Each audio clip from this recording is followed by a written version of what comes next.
classrooms of any elite. Sam Seder. They are unanimous in their hate for me, and I welcome their hatred. We must guard against the acquisition of unwarranted influence, whether sought or unsought, by the military-industrial complex. The Majority Report with Sam Seder. Ever get the feeling you've been cheated?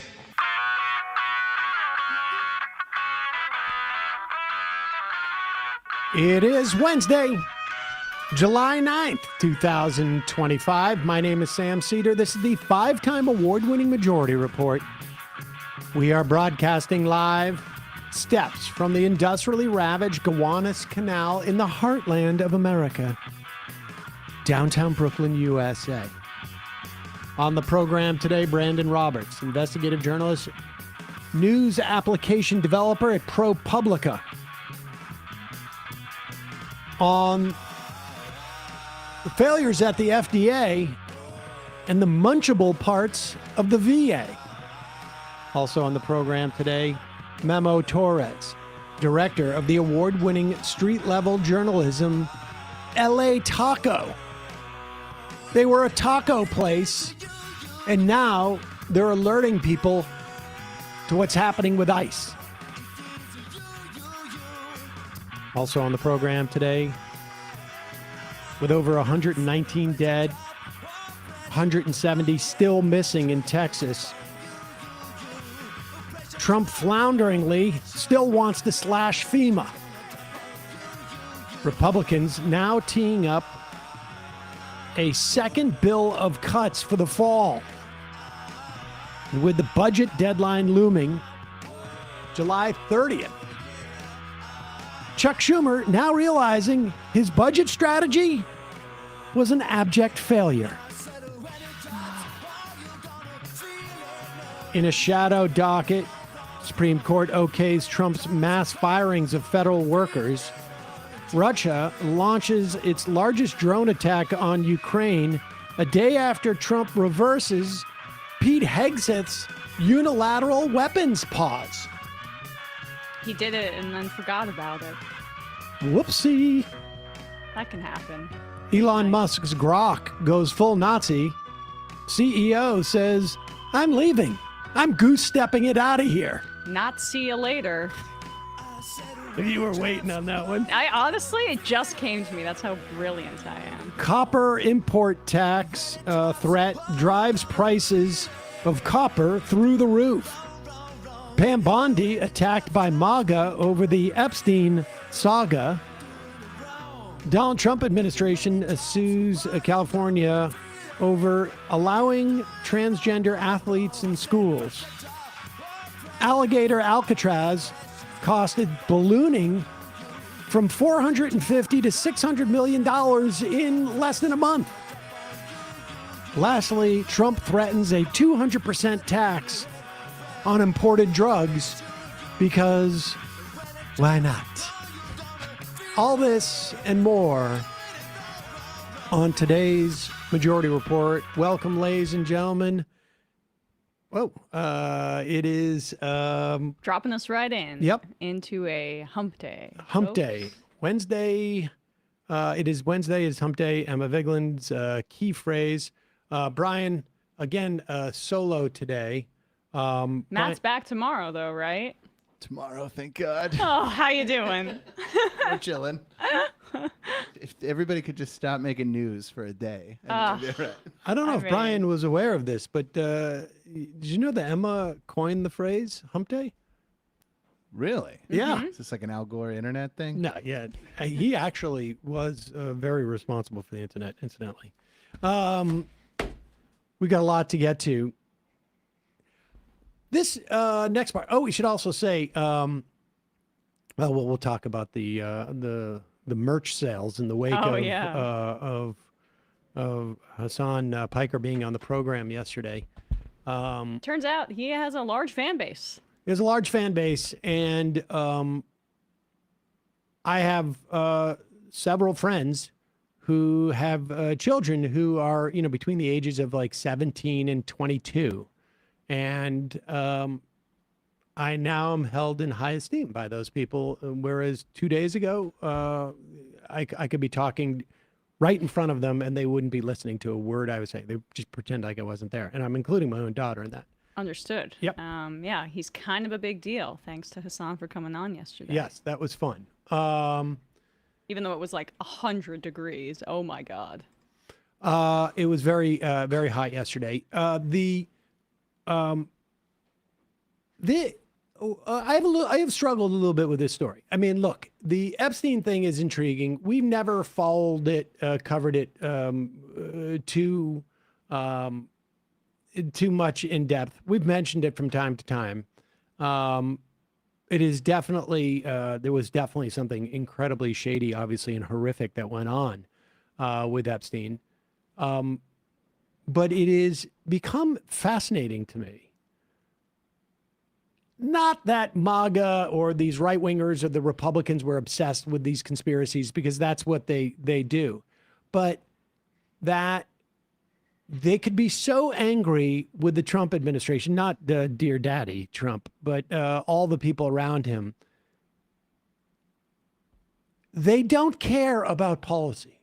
It is all sort of like these weird cultural issues. There's no policy associated here with it. There may be corruption, but they don't care about corruption. Well, I mean, there's policy. If I think my theory, and maybe I cared about this story a little more than you or followed it more closely, just because I think that the theory of him being linked to Mossad and United States intelligence, like, this is, I think, clearly what happened. I mean, you don't need to believe me on that front, but we'll hear this exchange with Trump and a reporter. It was told reportedly to Alex Acosta that he was an intelligence asset when he was first caught. He was in this like luxury lockup. He got to leave on the weekends, and given like the scale of the surveillance and recording that he engaged in, that he had all these political figures who were embroiled in this. It feels like a honeypot situation, and it's likely both U.S. and Israeli intelligence that had a hand in it. I think that's clear. It's conceivable, but all of these things we're talking about happened, 5-10 years in the past, it's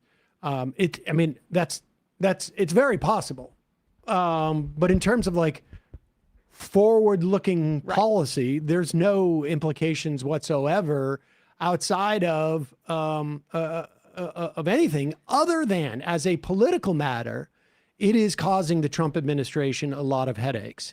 And anything, in my estimation, that causes the Trump administration headaches, that requires them to exert any amount of resources, that is not cutting the functioning of government, that is not cutting the help government provides for people, that is not building a brown shirt federal secret police squad, essentially, that is not rounding up immigrants, that is not doing any of the horrible things that they do on a day-to-day basis. If they have to spend 15 minutes on dealing with this, it's worth it to talk about. And they're worried about it because of how they announced this nonsense that, there's no list, don't worry about it. He killed himself, don't worry. They dumped it on Sunday night in an item to Axios in between, coming off of the July 4th Coming weekend. off July 4th and before Netanyahu's visit, which was going to dominate the news cycle on Monday. So they knew what they were doing. I think they were also trying to avoid talk of this bill that passed. Yeah. With that said, we've been talking about the bill since it passed. But here, let's just go back to what Donald Trump Jr. had to say. This is clip number 9. This was last summer, I believe it was, when Donald Trump Jr. was very, very interested in this topic. I don't think he's as interested today, would be my guess. I'm fine with all the other lists. As long as I'm not on the Epstein list, we're good, right? Speaking of which, how is it that my father can be convicted of 34 crimes, but no one on Epstein's list has even been brought to light? I'm trying to figure out how that's possible, right, folks? It's almost like they're trying to protect those pedophiles for some reason. I can't imagine why, right? I can't imagine why either. Hey, Don, don't talk about that anymore. And it's just see, there it is right there. The difference in what I'm saying, where like the stuff with aliens, they always dance around the conspiracy that is the most likely, which are that, like, say you see a UFO, it's probably some experimental testing for like government surveillance or like weapons, and they don't want to tell you about it, so they'd rather you talk about it like it's aliens. And it's similar with this. It's just vague. It's like all anti-Semitism. It's all Hollywood degeneracy, as opposed to maybe the more systemic thing you could take away from this is that our intelligence agencies do some really shady crap, including blackmailing people, and it's quite likely Epstein was a part of that operation. Here's Donald Trump. We played this yesterday, but we played it in the fun half, and if it wasn't for his response here, I don't know if I would be even remotely interested in this again, because he clearly doesn't want to talk about it.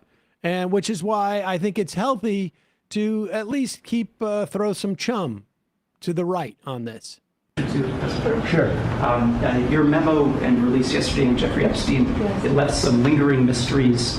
One of the biggest ones is whether he ever worked for a American or foreign intelligence agency. The former Labor Secretary, who was Miami U.S. Attorney Alex Costa, he allegedly said that he did work for an intelligence agency.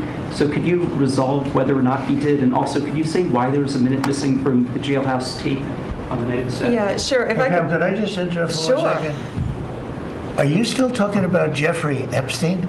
This guy's been talked about for years. You're asking, we have Texas, we have this, we have all of the things.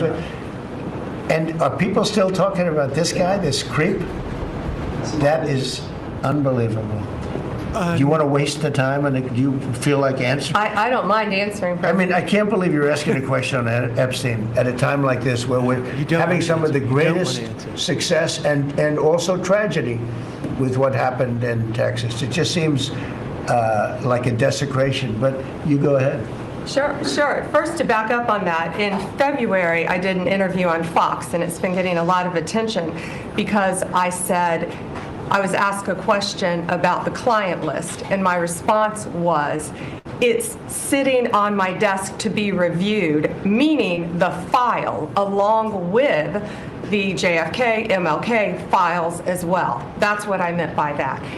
Also, to the tens of thousands of video, they turned out to be child porn downloaded by that disgusting Jeffrey Epstein. Child porn is what they were. Never going to be released, never going to see the light of day. To him being an agent, I have no knowledge about that. We can get back to you on that. And the minute missing from the video, we released the video showing definitively, the video was not conclusive, but the evidence prior to it was showing he committed suicide. And what was on that, there was a minute that was off the counter. And what we learned from Bureau of Prisons was every night, they redo that video. It's old, from like 1999. So every night the video is reset, and every night should have the same minute missing. So we're looking for that video to release that as well, showing that a minute is. You know, it really feels like two things occur to me. One, Trump really didn't want to answer this question or have this question answered. And two, it really doesn't seem like Pam Bondi has done any of the investigation. I mean, if you're asked one question and you literally have to say, well, we're going to look into these three things about the what, it doesn't feel like they put their best and brightest on this case here. And as far as him wasting time, click on that link I just sent you. You should probably also turn off the notifications in the chat. But that link at 1:38, he goes on and talks for like 5 minutes in this thing about, look at the paintings in here. There's all sorts of paintings. Like, wait a second. Where's the urgency about talking about all the important kids? All the kids that died in Texas? Yeah. Wait. I mean, yeah, let's listen. Let's listen to this. Yeah. Yeah. We got an ad. All right, here we go.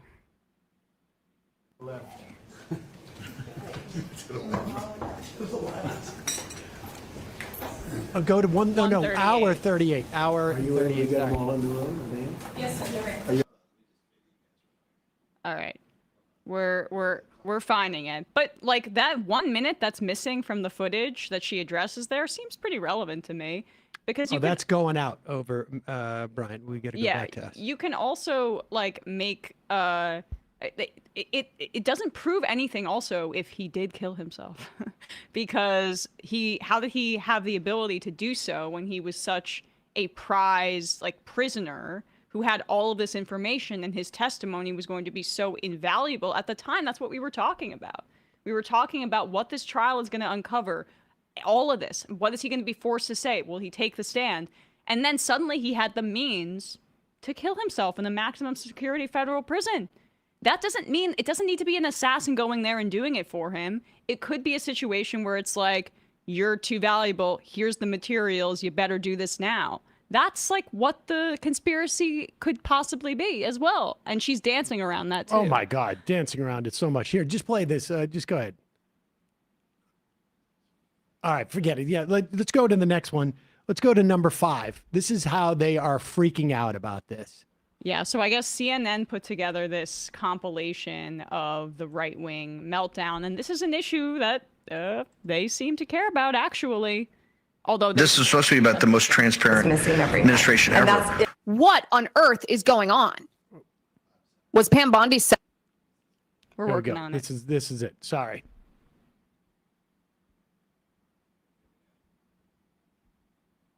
Set up by deep state FBI career officials. Is she stupid?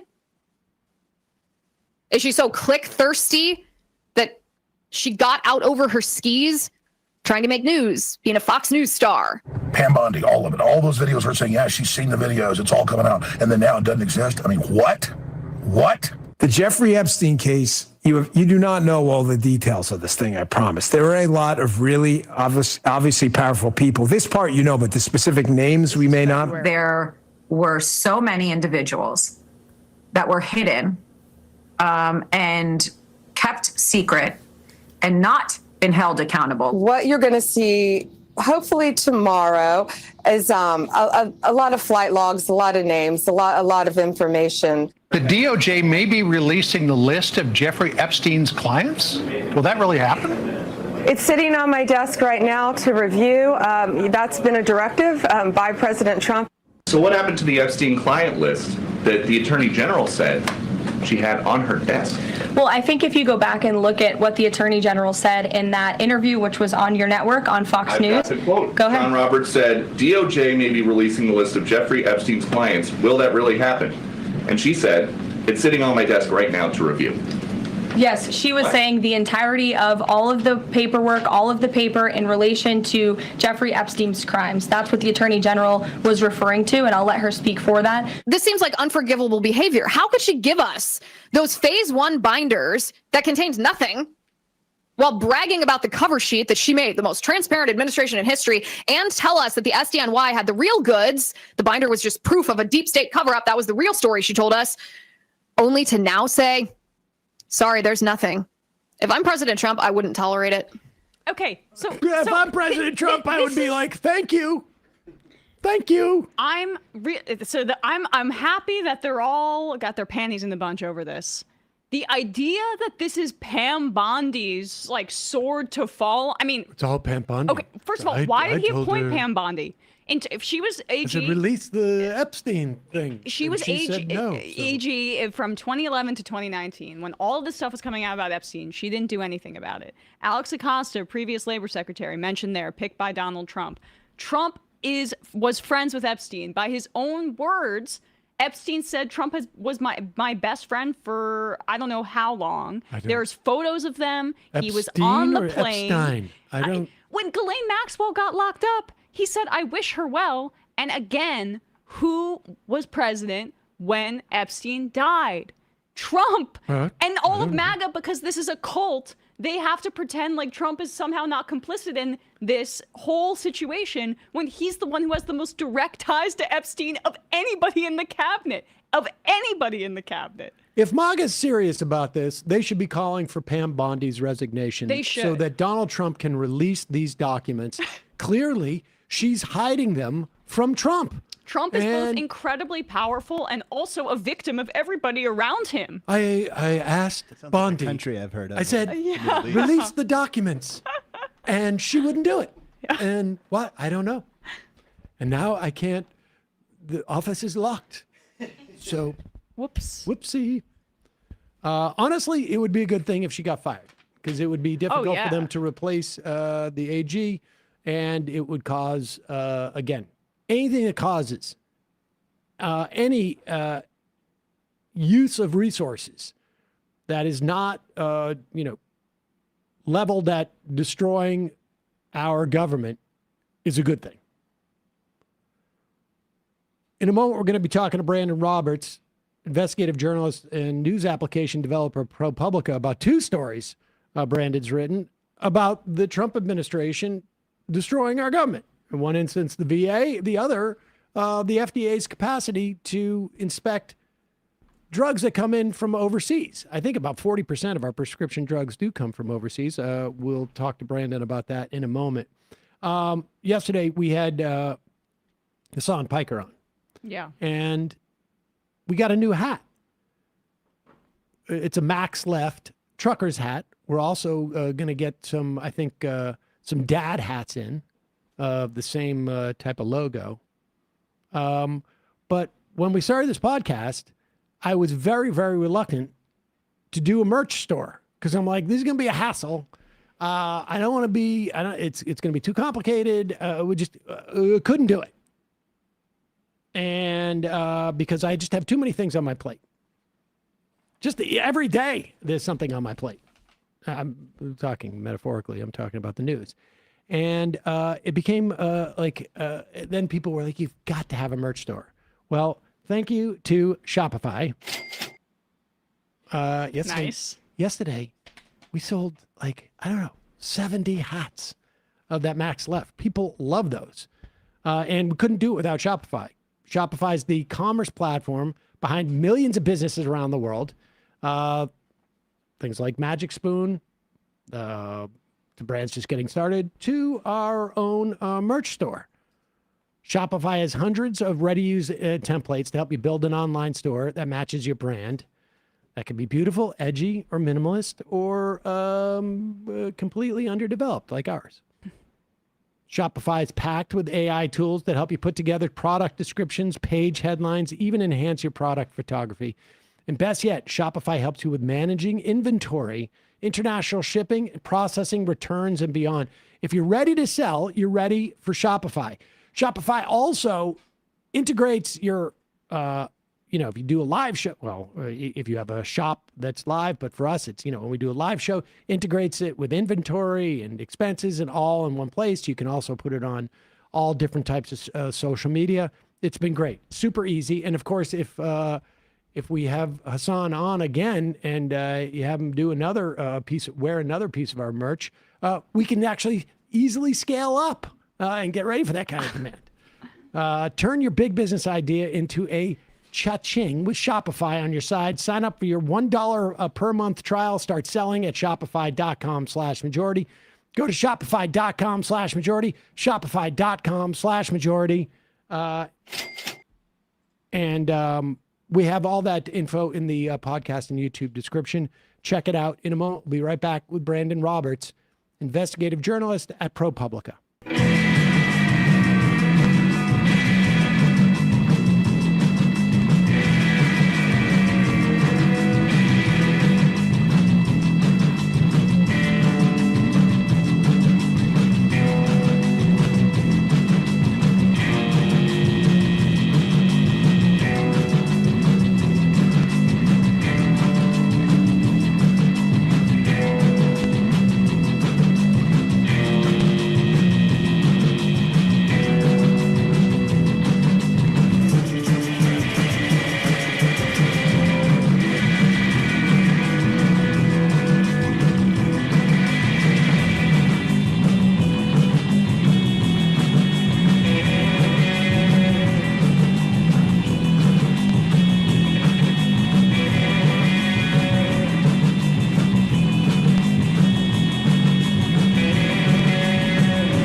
We are back. Sam Seder, Emma Vigland on the Majority Report.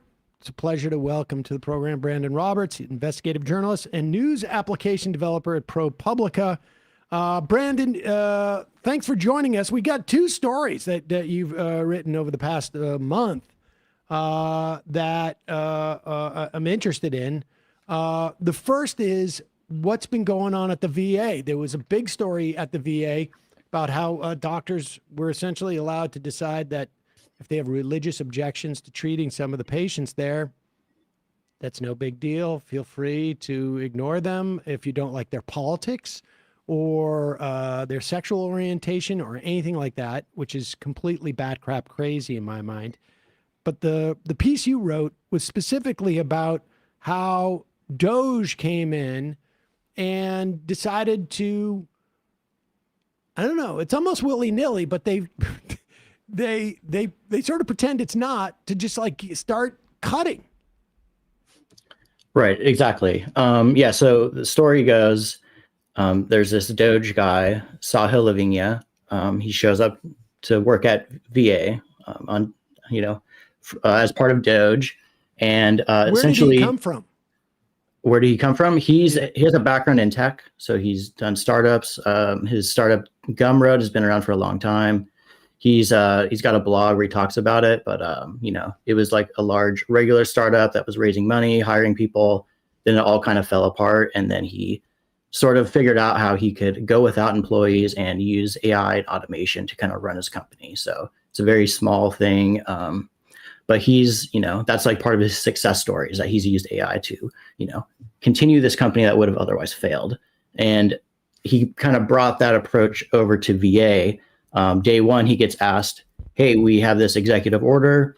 We need to go through all of VA's contracts and grants. We need you to go through the approximate, 90,000 or so contracts, figure out which ones we can cut, and do it in 30 days, which is a very fast, that's an impossible deadline, is what Saha told me.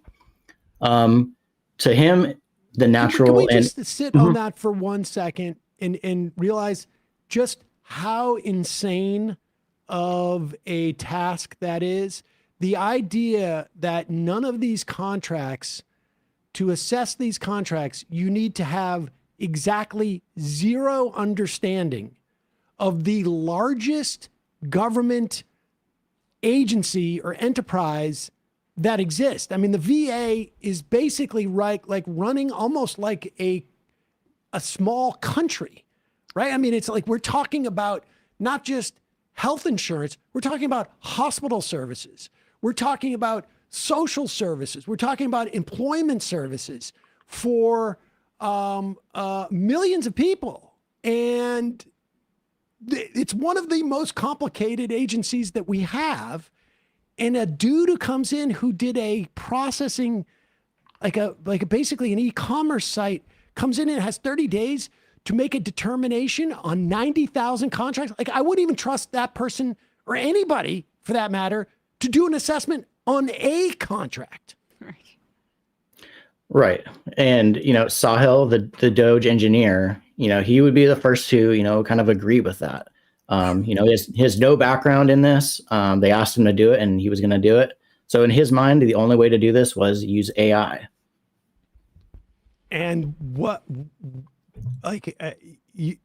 in the piece, you write out, I guess, the script that he used, or so he uses AI to do what? Like, how would AI have this level of knowledge about what the VA does specifically? I mean, is that possible, or what would you have to input into it? Right. Well, there's a couple things. So what we received from a source is like his code, which includes prompts. The prompts are instructions given to AI, and it's explaining to AI how to determine whether or not something is munchable. And munchable means something that we can cancel, that is a contract, that is not going to affect patient care. The way that they define that is very, very kind of somewhat contradictory and just very verbose and complicated. And it also has a huge assumption that like support roles won't, cutting a support role won't have any impact on patient care. that's what AI was given. There's two problems with this. One is like the prompt is super long and like convoluted, and it uses a lot of vague definitions. Like if the price seems unreasonable, like things like that, where the AI just has to guess. But also the data it was given, like the contracts it was given, the contract text, usually there's only a sentence in there describing what the contract is. So there's just not a lot of information being provided to a human or to AI to figure this out. I talked to numerous experts about this.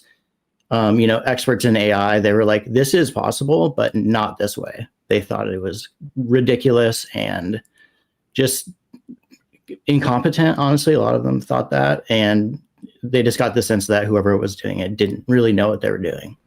I mean, it seems to me that like it's completely backwards. You don't need an expert in AI to do this. You need an expert in the VA to then maybe take a 30-day course on how to write prompts in AI, because you can't write a prompt if you can't possibly know the right questions to ask. Even if AI is all knowing, you can't possibly know the questions to ask unless you understand how the VA works. I mean, this is just so insane to me. It's crazy. So they go about this. How much gets cut? And like, what kind of stuff gets cut? And what's the state of that stuff? Right. So it's a little unclear. The Democrats, the minority VA oversight, they have been asking for like a list of things that were cut and why, and VA has not given that to them.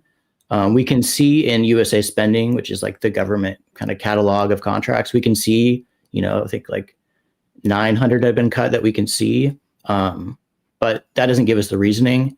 In addition to the code that we received from a source with, the AI script, all that code, we also got like a list of outputs. So it's like the contract description, and then whether or not the AI thought that it should be canceled. So using this, we can kind of get a sense for it, but we don't really know what's going on inside VA as far as contracts go. We press them and we just don't. VA knows? I mean, so we talked to people inside VA, and, like there are people in the VA who are experts in these contracts. There's contracting officers who know the contract better than anyone else. And even they were kind of like confused about what's going on. Or they would be given like, hey, we got to cancel this one. And then it would be uncanceled, or, they didn't really know who was kind of making the overall decisions or why things were cut. So just like a lot of chaos internally is kind of the sense we got from sources at VA. And so we don't really have any sense of like what has been lost, or in terms of the dollar amount or the functioning. So we have a list of things that were cut. Whether or not they were directly cut because of this AI program, we are not sure. There was like many rounds of things that were cut at VA, but some things that were cut that were also flagged by AI. It was like a gene sequencing machine that some experts told us could be used for like cancer treatments. There was like a suicide prevention hotline that got cut. There's a wide variety of things. Probably like the most common kind of cut is like recruitment of nurses, or like ensuring that, the staff there are getting support for, PTSD or whatever else. And I'll remind you that, a large percentage of VA staff are veterans themselves. So, VA takes care of veterans and the employees are veterans. So these programs that are intended to help the employees there are also helping veterans. All right, let's go to second piece. Yeah, I know. Let's just put his audio up just another hair. I know we went down, but it's a little bit too much. Let's go to your second piece on the FDA. It feels like, I mean, do we even have a timeline of when, I guess they'll be, if Republicans aren't interested in any type of oversight of this, we just won't know. right? In terms of like the exemptions to the bans, or Just what do the you? dollar amounts, like, or what, we have there's no way to get a sense of like what was, what the implications of being cut are. For VA contracts. Yeah. Yes. I mean, we talked to the press secretary, Pete Kasparowicz, and he told us everything goes through manual review and nothing will be cut. That isn't just fat, essentially. And a lot of this stuff, we're not going to see the effects of it until, down the road. There's a hiring freeze. Contractors do a lot of important jobs at VA and all government agencies. So the thought that this isn't going to have any impact, and like veterans receiving care at VA are not going to see this. A lot of people we talked to thought that was ridiculous, but, like with any kind of downsizing or RIF or cutting stuff, the effects are not immediately felt usually. So we're going to see, and we're going to keep reporting. So people who are at VA, we're still talking to them. We're still figuring out what's happening. We're tracking this carefully. All right, let's turn to another thing. Donald Trump just yesterday, I guess, threatened to levy a 200% import tax on drugs that are coming into this country. That's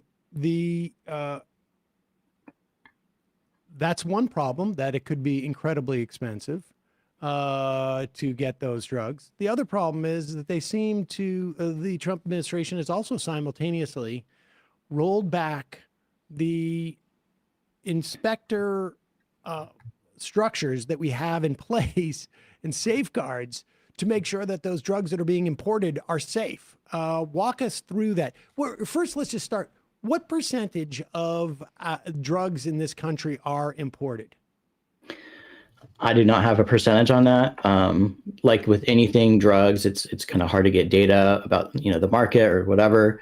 FDA doesn't make this stuff available, but, a large percentage of all prescriptions are generic. I'm sure anyone who has filled a prescription has probably gotten a generic because it's usually much cheaper and it's what your insurance will pay for.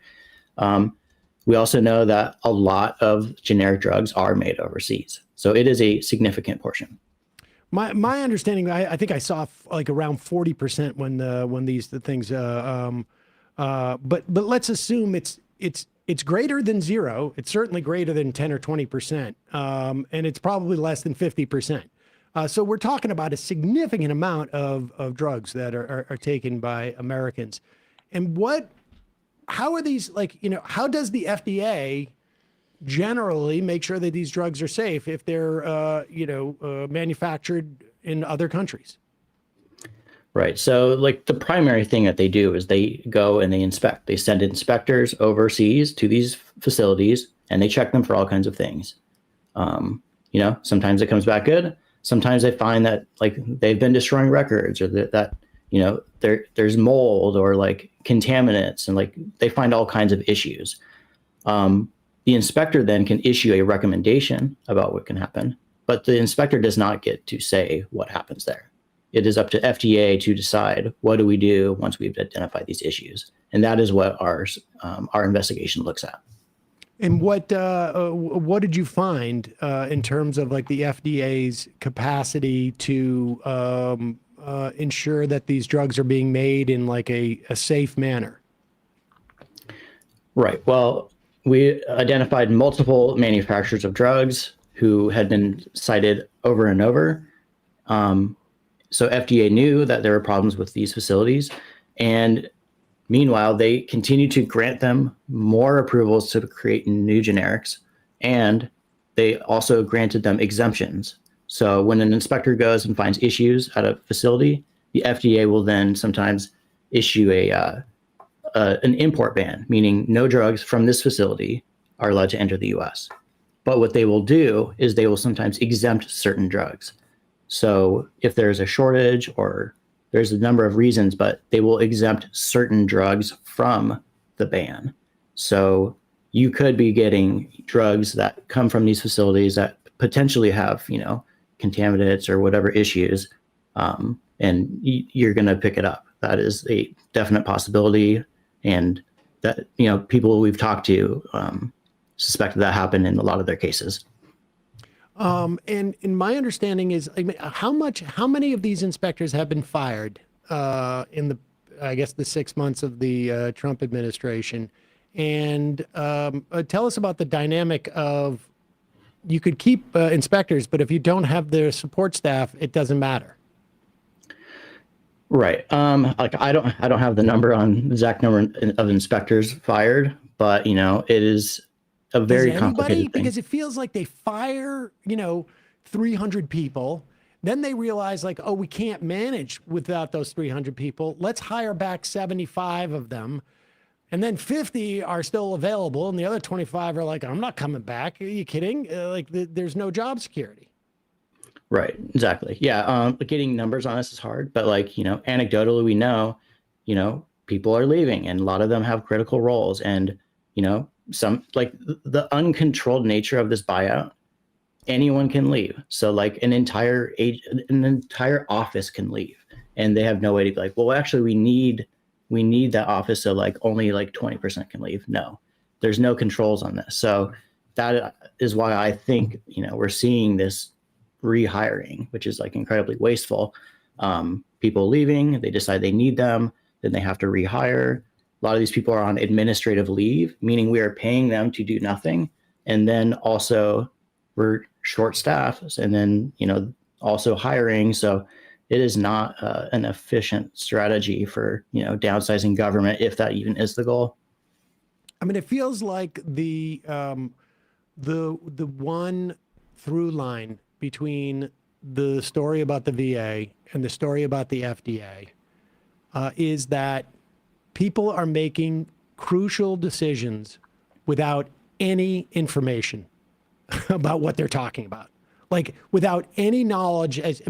It's conceivable to me that you could be an expert at the FDA and go in and go like, you know what, there's 10% fat here because I've been working here for an X amount of years, and I can see there's a redundancy here that we don't need. We may need the redundancy over there, but if we cut 10% here and add 5% there, there's a 5% savings. I mean, this is all theoretical, but if you don't have an understanding of what the critical mission activities are and how they work, there's no way you can do this. And if you haphazardly just say, whoever wants to leave and get bought out gets bought out, you don't have a sense of like, are we losing the, it's one thing to say on your car, like, you know what, I don't need the racing stripes. It's another just to say like, take off whatever it is you need to take off, and you come back and there's no engine. Right, exactly. And it's really interesting. There's a notable case of CMS, which oversees Medicaid, and the DOGE people who showed up there had ties at working at that agency, and the cuts were very, very small.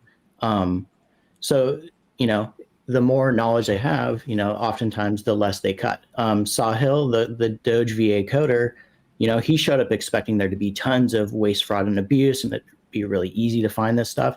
And he was surprised. He didn't really find any. So it's, government is complicated, government is big, but like downsizing government, it's not a tech problem. It's fascinating stuff, Brandon. And I imagine the story that we're seeing at like the FDA and we've seen at the VA is probably also the story of what's going on at the National Weather Service and at FEMA. And at all these agencies are facing the same challenges to actually do anything. And I don't know that, frankly, at the end of the day, beyond the blowback that they're going to get in terms of these services failing people when they're needed, that they really care. But Brandon Roberts, we will put a link to both those pieces at ProPublica. Thanks so much for your time today. Really appreciate it. Thanks for having me. Thanks, Brandon. All right, we're going to take a quick break. When we come back, Memo Torres, director of the award-winning street-level journalism outlet LA Taco, which also is a taco outlet.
We are back. Sam Seder, Emma Vigland on the Majority Report. It's a real pleasure to welcome to the program Memo Torres, director of the award-winning street-level journalism outlet LA Taco. Memo, thanks for joining us. How did you start this journalistic project? Well, I came on board in 2019. LA Taco started off as a blog in 2005, 2006, mostly focused on like weed, graffiti, and tacos. And then in 2018, when LA Weekly got bought by billionaires and then they fired all their staff, the co-founders felt there was a void here for some alternative street level news. So LA Taco already kind of having a following, relaunched as a publication with the help of Daniel Hernandez, who's now the food editor over at LA Times. I knew Daniel, so I kind of started helping out, and one thing led to another, and now we're here. So we've been covering journalism in Los Angeles now for about 6 years, since like 2018. 7 years? Yeah, it's been a minute. But yeah, we've been covering, the police, local politics, art, culture, and food, which especially includes tacos.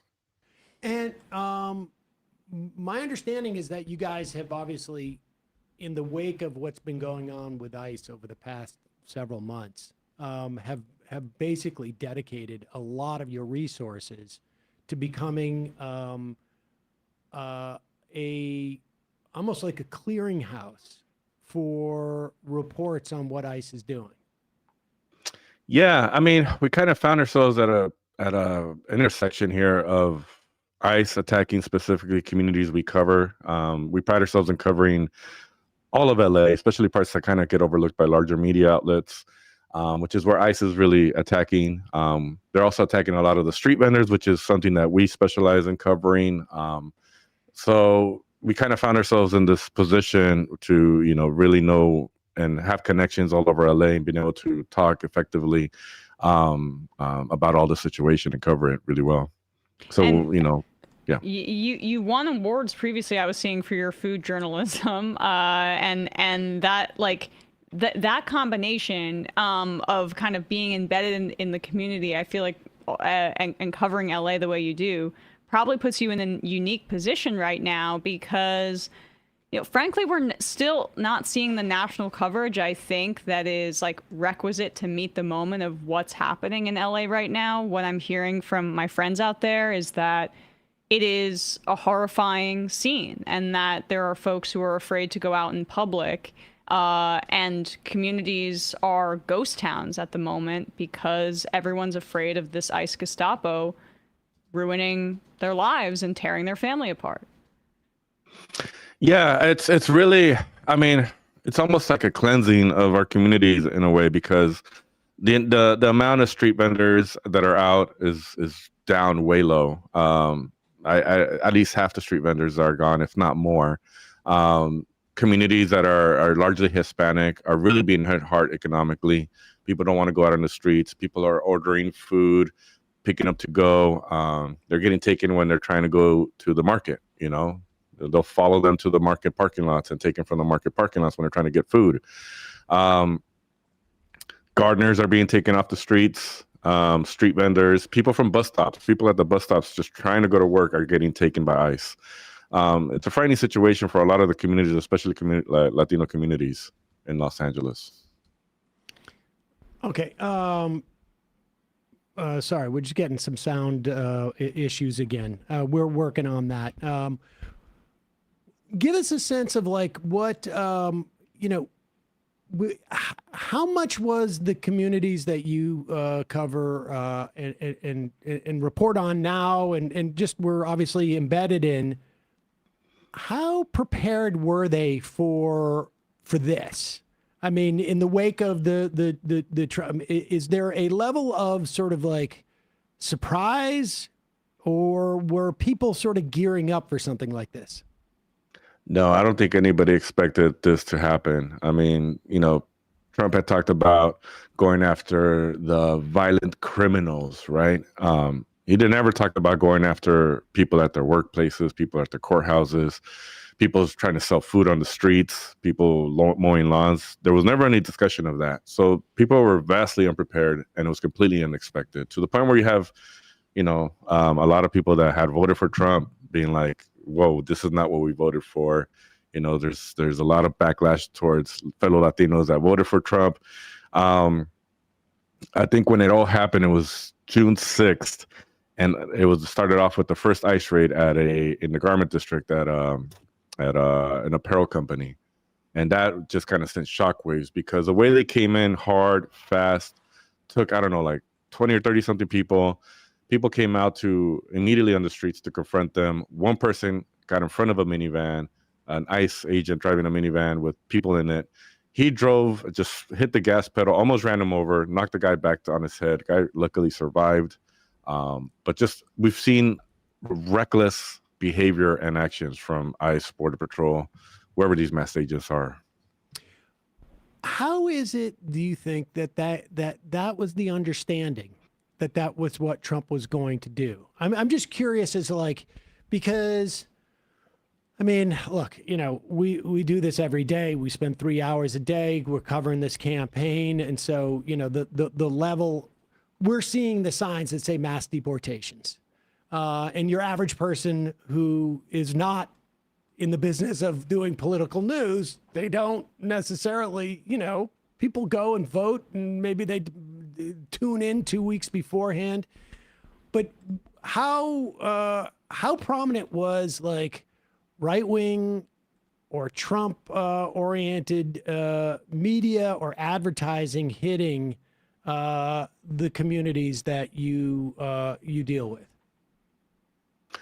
I mean, I don't think there was, I mean, like I said, I don't think people really expected this level of attacks. When people, I mean, we like, for example, we knew that this was going to come. Something was coming down the pipeline in November, December. And as a newsroom, we were planning, okay, let's plan on spreading information and building resources on what your rights are if ICE shows up at your door. What to do, who to call, what organizations to call or support, and just kind of get people prepared, like with their legal knowledge of how to react. And what we've seen ICE and Border Patrol just kind of like throw legalities out the window. Right. There's no due process. There's no Miranda rights. There's no identifying themselves. So the preparation was for something that was going to be on a legal term. What we're seeing here is complete, just Wild West over here with these guys. But I guess what I'm trying to get at is, like, for those people who voted for Trump and they're now like, holy crap, this is not what I bargained for. I'm curious as to, like, what was driving their interest in Trump and where they were getting whatever information they were getting from. I mean, we saw, and I think the polling shows that, like, a lot of that support is cratering, across the country from Latino voters. But we also saw, I mean, there's some reports that he nearly got a majority of Latino voters, like, well into the 40s.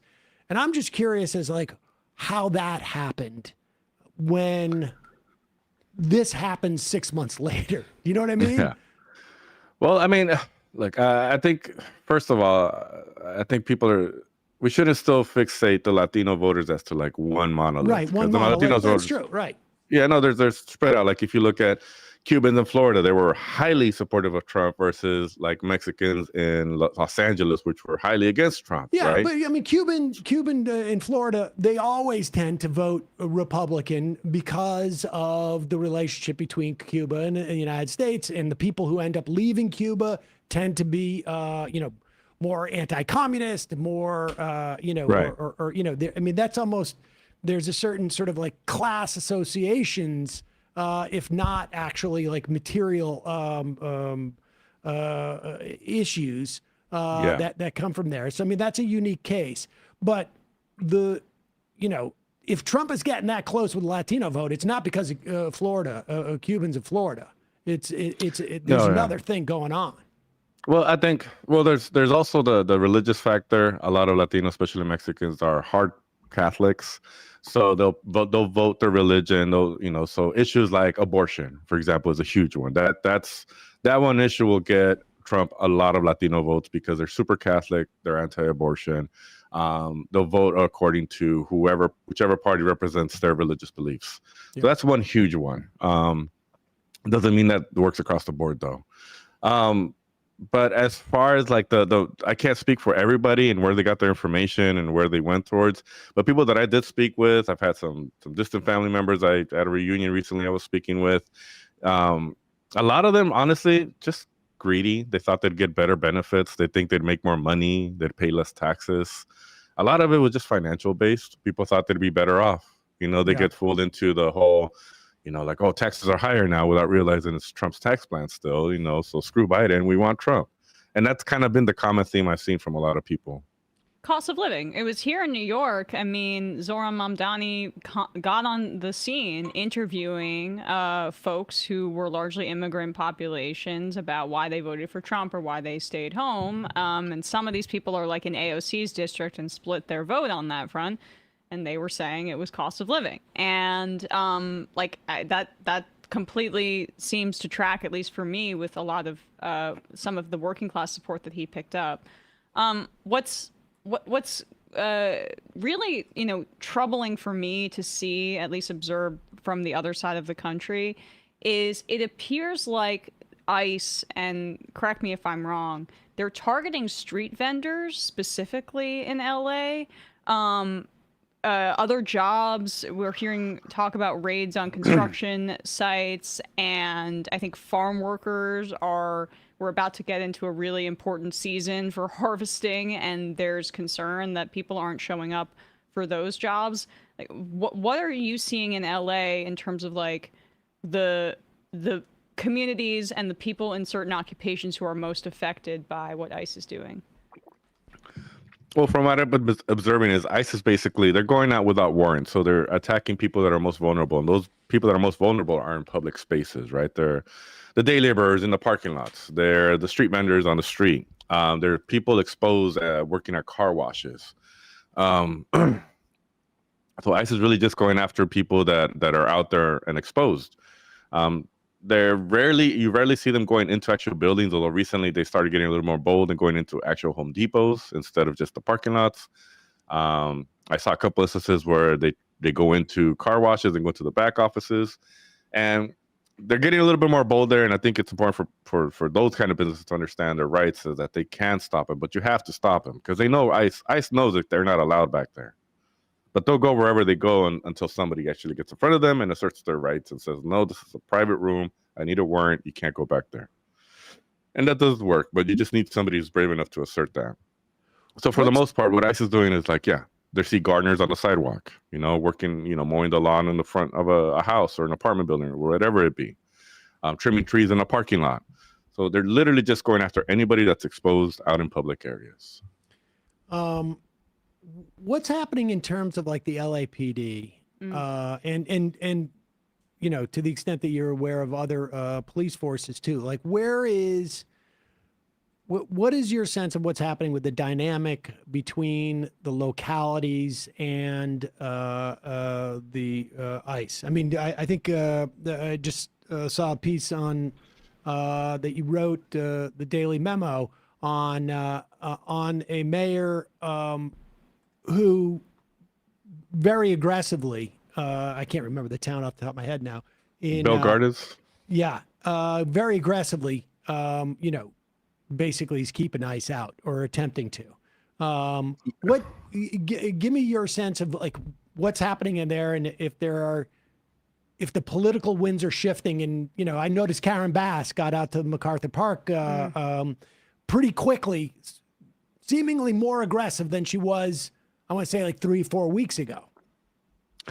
Yeah. So LA is so huge, right? And we have so many cities in the county of Los Angeles, and we have neighborhoods. It's a complicated situation. So the powers that like the mayor of Los Angeles, Karen Bass, has or doesn't have, other smaller cities can assert more, right? For example, you have the mayor of Huntington Park, who immediately pushed for a policy instructing his local police to, identify masked agents to pull over, vehicles without any plates and identify them, verify and identify, right? It's not going to do much other than like make sure there's no imposters, and they did in fact catch one imposter. He was loaded with weapons. He had the blue and red lights. He had the whole gear on. So they did catch one imposter in Huntington Park thanks to that policy. That's Bill nuts. Gardens. Can I just it say, is like, nuts. that's nuts because there's not many places doing that. And if they're finding a guy with that kind of stuff, this must be going on all across the state. They're trying to they're incentivizing kidnapping. That's what this administration's doing. Yeah. There's reports of people getting kidnapped or ransoms. There was another incident where a mother was taken by somebody that's masked up. The report is that KTLA 5 covered this really well, was that the woman was being held at a warehouse down by the border in San Diego with a bunch of other detainees, and they were trying to force her to self-deport. Now, they contacted ICE. They got a statement from the PR person over at ICE, and ICE said, basically, this fabricated story, this bizarre tale is clearly made up. We never arrested this woman, and we're not holding her down at a warehouse. Without any concern as to like, well, let us look into that. Is there maybe an imposter trying to do our job? No, they're just like, you guys are fabricating tales, like, and just dismissed it. So it's like, so then who did take her, right? Like, because she's gone, and ICE is denying taking her. They can't locate her. But so you do have these situations. So sorry. Yeah, no, this is just so important, I think, for people to grasp. Like, the part of what is so scary about what's happening right now is that it's the wild, wild west to a degree, where there are Latino, our neighbors, our friends, they can't call the police, or they don't want to call the authorities, or even draw attention to their story from a member of the media or something like that, because they are fearful that it's going to attract more and more attention. And so everything we're hearing, at least from a national news perspective, seems to me that it's just the tip of the iceberg because of the chilling effect that this has downstream for everybody. Yes, it's definitely the tip of the iceberg. And it's hard. I get so many tips. I get so many videos. It's hard to verify a lot of them. And some of them we can't share because people just want to inform us and let us know what's happening. But it's really sad. It's really sad. People need to understand we're completely being terrorized in the Latino communities. It's a really scary situation. You're having situations where kids are going out to take over their mom's or their grandma's old tamale stand on a corner because their grandma got abducted by ICE the week before, but they need to make some money and pay some bills. They can't find them in the meantime, ICE isn't really reporting on who they're taking, where they're taking them. So it's taking people an average of like 2 days, sometimes a week or more, to find where their relatives who got taken. They don't know where they are. They're being held in the infamous B18, the basement of the federal building right here in downtown LA. B18 is the basement area where they're just cramming people in there. Reports are like 20 to a room with like one bucket as a toilet, getting them water and crackers once a day, not letting them see their lawyers. Lawyers are out there for a whole day waiting to see clients without any access, give up, and have to leave.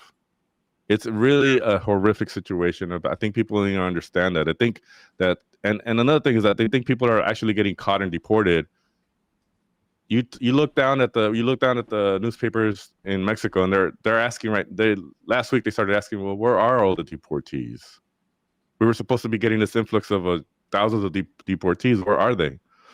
Well, look at Delanto. They're all getting jailed. Look at Alcatraz, Alligator Alcatraz. There's too much money to be made. Exactly. There's too much money to be made in these detention centers. $600 million for this detention center in Florida. There is no incentive structure to do anything other than to keep them in these detention centers, and they won't end up being deported anywhere until these detention centers are filled up. That's the way this is going to work, because somebody's making, I don't know, $450 a day per detainee that's there. And then it wouldn't surprise me down the road that, we're already hearing reports, is my understanding, is that there's attempts by ICE now to isolate people that they've picked up, offer them $1,000 to self-deport, and getting them to sign off on waiving all of their rights. And then we just don't know what happens after that, because there's no way that people are going to go like, wait, where's my $1,000? Right. Wait, well, you're not sending me anywhere. For all we know, they end up in a detention center. Exactly. Here in Kern County, just the county next to us to the north, they're about to convert this facility with like 2,100 something beds into one of the largest detention facilities in California. I mean, like, why do they need more detention facilities if they're supposedly deporting? I mean, they could theoretically just say, everybody on a bus, we're just going to go across the border. Exactly. Yeah. Have you heard any reports of, I mean, I think it's too early in this process, but the idea of like, detainees in these essentially what amounts to a concentration camps at this point, because I don't know why we say detainee. I guess it's a sort of a more genteel word in some way, but at one point, there's no reason to believe that ICE isn't going to go to these people in these concentration camps and work out the same sort of like dynamic we see with some prisons down south, where it's like, if you want to get out of here, you need to go work in these factories. Like, somebody's going to have to fill these jobs, whether they're in, we just had the Secretary of Agriculture say like, well, people on Medicaid can take these jobs, I guess, that we're missing.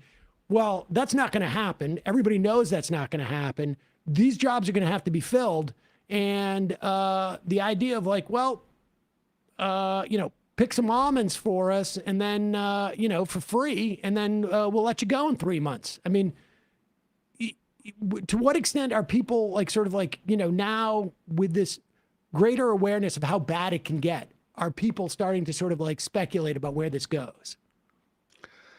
Oh, I don't know. I don't know. I can't speak as to the people's awareness out there. But what I do know is I'm often in shocked. People reach out to me from all over, from London, from Canada, from other parts of the States, Illinois. I mean, I get people from all over the world that reach out to me, other news organizations, even from people in our corporate media world. I have, I won't say names, but they reach out to me and they're like, we can't believe what we're seeing out over at Lady Taco and the coverage you guys are doing. And to me, that baffles me, that people don't understand the level, the seriousness that's happening here in Los Angeles, because they don't see it anywhere else. They're not seeing it on BBC. They're not seeing it in corporate media.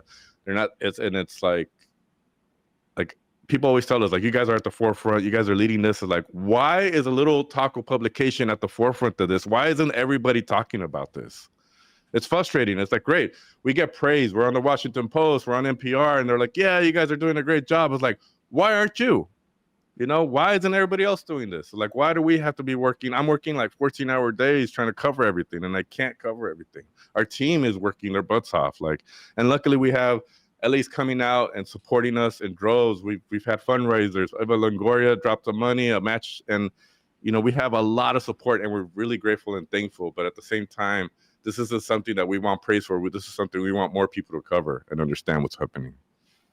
Sorry, little rant there. No, I think that is a crucial element of this dynamic, because I think it's also indicative of like, at these mainstream publications, they cater to what is going to make them money, and it's not necessarily covering a population that is sort of on the margins, from their perspective, anyways. And it's a huge problem, because I don't think that people understand the scope of what's going on at this point, and it's only going to get worse. I mean, we're talking about 10,000. Do you guys have a notion of being so close to this? Like, who are these ICE agents?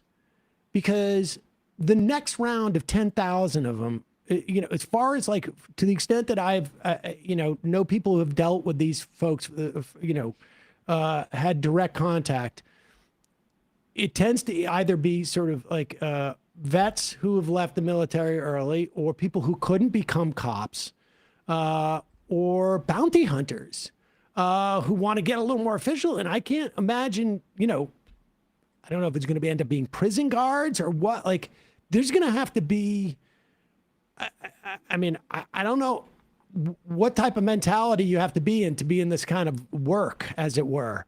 But I got to imagine we're going to start scraping the bottom of the barrel of those people, and that's not going to be very pretty. I mean, they just we already know about the budget increase, right? They're going to be the third largest military force in the world behind the U.S. and China. They're going to start hiring agents from everywhere. And right now what we're seeing is we see a lot of plates from Texas and Arizona, those hard-line red states. They're the ones coming over here to terrorize Los Angeles. I've been hearing reports of people that are prison guards getting contracted out. I've been seeing a lot of that. It's difficult to confirm any of that because they're not identifying themselves. You don't know who they are, where they've come from. It's speculation at this point, but we are seeing a lot of Texas and Arizona plates here. And where are they going to get the new workforce, right? They're going to expand ICE. And in my theory, they're going to go after our local police officers. They're going to go after the prison guards. They're going to go after vets. They're going to hire people out of the military, and they're going to convert those forces into ICE. That's where I'm putting my money on, and I think that's going to happen because what we see in Los Angeles, you kind of asked this question, but we didn't really talk about like the LAPD and the local police, how we see them interacting with ICE. I mean, they all feel like they're all like, birds of a feather. They see each other as police. They all think they're all on the same team. We've seen reports. I've seen them by Dodger Stadium where they park outside of Dodger Stadium to kind of like meet up in the morning. There's a police academy there, and there's LAPD presence there. I seen them wave at each other like, "Hey, how you doing?"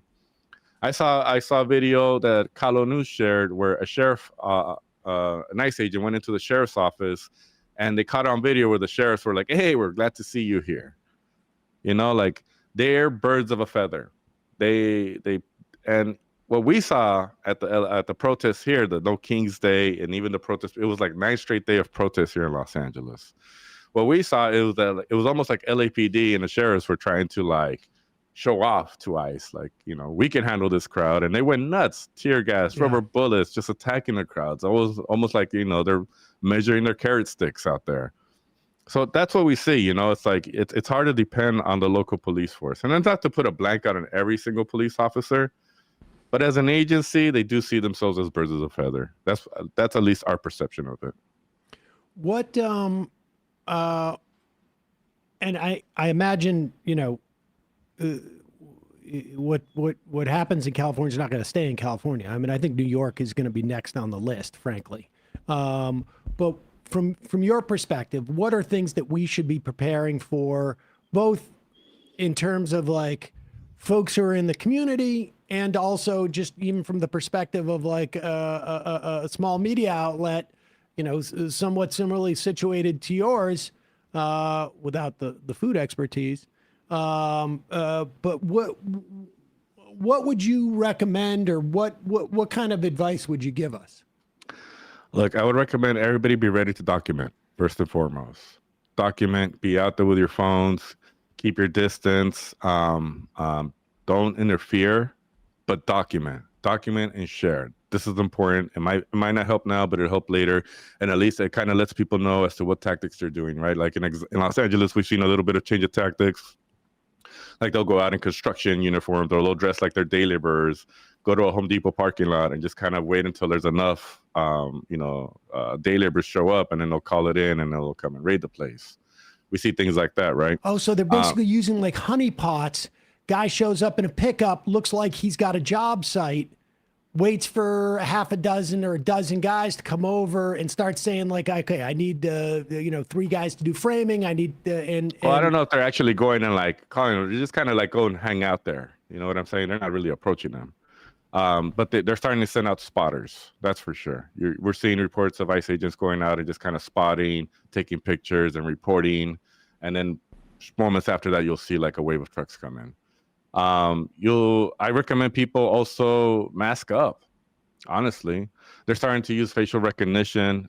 Anytime observers come out, so like in Los Angeles, there's a good rapid response network. There's like 1,200 people in a rapid response network. It's really complicated. It's really well organized. So when people call these numbers, it goes through the channels, and then they get the closest local people to go out to, like a Home Depot. Hey, ISO spotted here, go verify. So what they're starting to do, they're starting to go after these observers, and they're starting to take pictures of them. They're using facial recognition on their phone. The ICE agents are doing this. So be careful with your identities, because we're starting to see moments of retaliation here and there. Yesterday in Van Nuys, they took 4 people, accused them of trying to sabotage their tires with some nails. So be careful with that. I say protect your identities, protect your faces if you're going to be doing that. It's a form of warfare, honestly, is what we're seeing. So protect yourselves, document everything, have numbers ready, have numbers of somebody to call, whether it be a lawyer or a family member, because if you're there in a situation, you could be taken. They do take citizens and then release them later, especially citizens that are in the area and, they start documenting or want to speak up for somebody. So, if you're a U.S. citizen, don't think you're safe, especially if you're brown. They are racially profiling. All right. Well, folks can go to lataco.com to find Memo's daily memo and other stories about what's happening in L.A. And you guys also have, do you have like an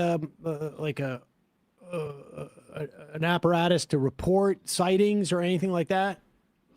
Yeah, we have our hotline is an email, tips@lataco.com. It's really simple. Tips@lataco.com. Memo, sorry. Appreciate the work you're doing. And thanks for taking the time to walk us through this stuff. Love to check back in with you, sometime in the future, see how you guys are doing. And any support, folks can find a subscribe and a donate link there as well. Yes, appreciate it. Thank you for bringing attention to this and having me on. Appreciate the show. Of course. Thanks, Memo. All right, folks, we're going to take a quick break, head into the so-called fun half of the program. So I know it has.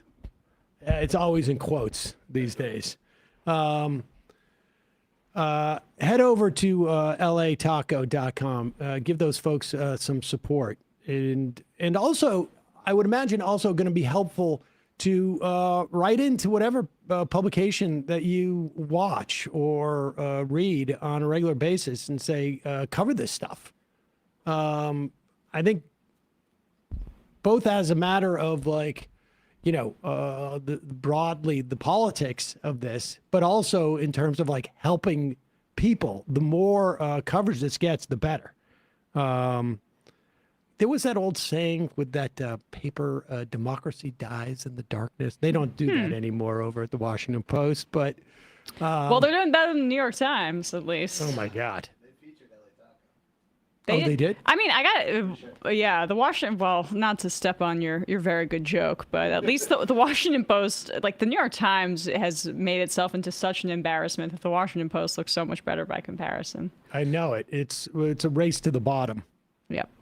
Also, don't forget, justcoffee.coop, fair trade coffee, hot chocolate. Use the coupon code majority, get 10% off. It's a co-op. They support their